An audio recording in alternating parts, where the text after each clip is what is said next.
Bismillah ar-Rahman ar-Rahim, salam alaikum wa rahmatullahi ta'ala wa barakatuh. Me revoilà au même endroit, au même rendez-vous pour vous parler de quelque chose qui pourrait être social. C'est quelque chose qui pourrait être bénéfique pour la vie en société. Les gens se plaignent qu'ils n'ont pas d'argent, les gens se plaignent qu'ils ne peuvent pas faire quelque chose. Les gens, y compris moi, à un certain moment, je me disais, ouais, c'est pas normal, tout ça. Allez, on va prier Dieu. Ya Rabbi, j'ai besoin de millions, ou 1 million, ou 10 euros, ou 20, ou peu importe ce que tu lui demandes à Dieu, peut-être une voiture, peut-être une maison, tout ça. Le souci, c'est que Dieu t'a déjà donné. Là, ce que tu as demandé, avant même de le demander, il est devant toi. Je vais vous donner quelque chose, par exemple, sur moi, personnellement. Quand j'étais jeune, je dis à Rabbi, je voudrais quelque chose. 14 ans, hein, je voulais absolument, et ça me tenait au cœur, à cœur ici. Je dis, je ne veux pas avoir affaire à une douane qui me dit non. Est-ce que je l'ai eu? Oui. À une exception, l'Australie n'a pas voulu de moi, mais je pense qu'il y a eu un refus pour un bien. Peut-être que ma venue sur l'Australie aurait pu, par exemple, j'aurais pu peut-être être piqué par une méduse, mangé par un requin, un moustique, un lézard, attaqué par un autochtone, être dévalorisé, sortir de mon gant et aller. Ça veut dire que ce refus n'est pas forcément quelque chose de mauvais ou qui vient contredire que Dieu m'a tout donné. Non. Je suis allé dans le monde entier. À l'époque, avec une carte d'identité française seulement. Il n'y avait pas de passeport. Aucune visa. Français était libre. Ça a changé maintenant, oui. Il y a eu beaucoup de précautions, machin. Avec l'ouverture du Schengen et tout, tu passes avec une carte d'identité simple. J'ai eu ce que je voulais? Oui. Comme moi je voulais? Non. Comme Dieu veut. Parce que tu lui as demandé, il va prendre soin de toi. Il va te dire, je t'ai donné et je vais te donner. Maintenant, restons sur le je demande quelque chose, je demande de l'argent, par exemple, c'est la chose que tout le monde... Pourquoi je prends cet exemple à la con, malgré que l'argent, pour moi, c'est une connerie. Mais les gens demandent de l'argent. Bien, sachez que Dieu vous a donné de l'argent. Prenons un exemple sur moi, pour que je ne parle pas des autres. Parce que les autres, je n'ai pas des informations complètes sur sa vie, sur son intérieur, pour que je puisse dire « Ah, bah vous voyez !» Ben non, il y a des choses que je n'ai pas vues.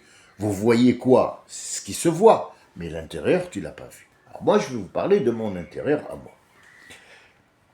Moi, j'ai demandé beaucoup d'argent. Alors Dieu m'a fait milliardaire.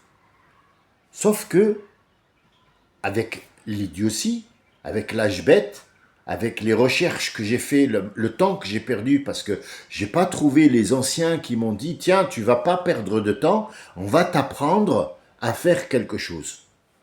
J'ai pas eu ça. J'ai eu à la recherche de moi-même, de ma foi, ma propre foi, parce que les gens de mon truc ethnique ne m'ont rien appris à part des conneries qui ne servent à rien du tout. Ça, j'y reviendrai un de ces jours et vous allez comprendre, vous avez la même chose. La même chose.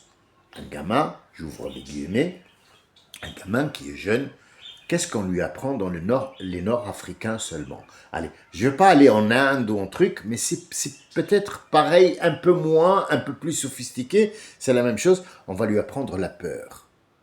Pourquoi tu apprends à ton fils la peur? Est-ce que tu dois lui dire que cette peur, elle est normale et qu'il ne faut pas qu'il s'inquiète, ou est-ce que tu rajoutes de la peur? Ou si tu ne vas pas dormir et il y a le loup qui va te manger. Les gourds, ils apprennent à leurs enfants mensonge. Il y a le Père Noël qui vient avec un traîneau dans l'air et il va te rapporter un cadeau par une cheminée. Mais papa, on est dans un studio, il n'y a pas de cheminée. Oui, mais il commence pas à jouer sur les mots. Il y a le Père Noël, il va t'apporter le mensonge, la peur, et j'en passe. Et j'en passe. Si tu rapportes pas 20 sur 20, je te tue. Qu'est-ce qui va se passer dans ce petit garçon-là? Dites-moi, qu'est-ce qui va se passer chez ce garçon? Il va perdre le nord, il va partir sur autre chose. Et cette autre chose-là, il va trouver des gens qui sont des profiteurs et qui vont lui dire, viens, on va gagner beaucoup d'argent et beaucoup de sous. Est-ce qu'on a réglé l'histoire de la peur? Non. Ça arrange le profiteur parce qu'il sait qu'il a peur. Donc il va lui mettre la pression. Écoute, si tu ne gagnes pas, moi je t'enlève tout. Fais très attention. On est bien d'accord? Qu'est-ce qu'on fait alors? Alors, qu'est-ce que Dieu m'a donné? Moi, personnellement, pour qu'on ne s'éloigne pas du sujet. Il m'a donné le dessin.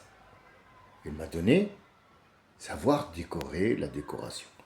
Il m'a donné le sens de l'honneur, le sens de la réflexion, et il m'a dit, tu peux même écrire. Alors je me suis mis à écrire, j'ai fait des livres et j'ai fait des idées que je donne aux autres.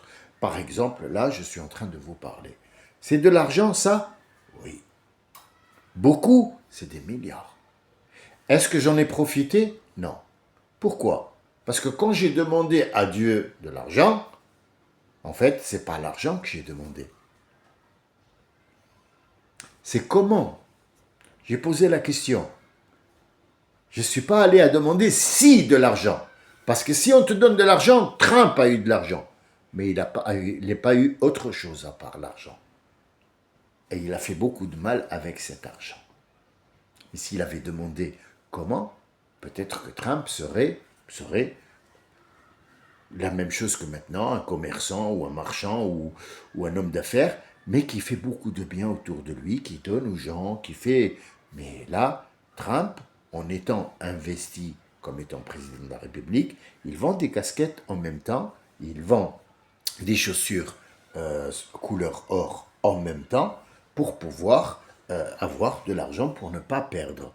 Il a invité les gens, pas à la Maison Blanche, mais chez lui. Pourquoi? Parce qu'ils doivent payer. Alors, le truc, ils doivent venir obligatoirement pour les réunions, parce qu'il il a été investi comme étant président des États-Unis, mais pour faire payer ce truc. Donc en fait, c'est quelqu'un qui rafle, qui rafle, qui rafle. Son but, c'est l'argent. Je vous remercie de votre écoute. Je suis obligé de mettre fin, courte aussi courte soit-elle cette intervention. Il y a des gens qui m'appellent pour aller travailler, donc je suis dans l'obligation d'aller travailler. Je vous reverrai pour un peu plus d'ouverture sur ce sujet-là. Je vous remercie de votre écoute et je vous dis à bientôt. Salam alaikum wa rahmatullahi wa barakatuh.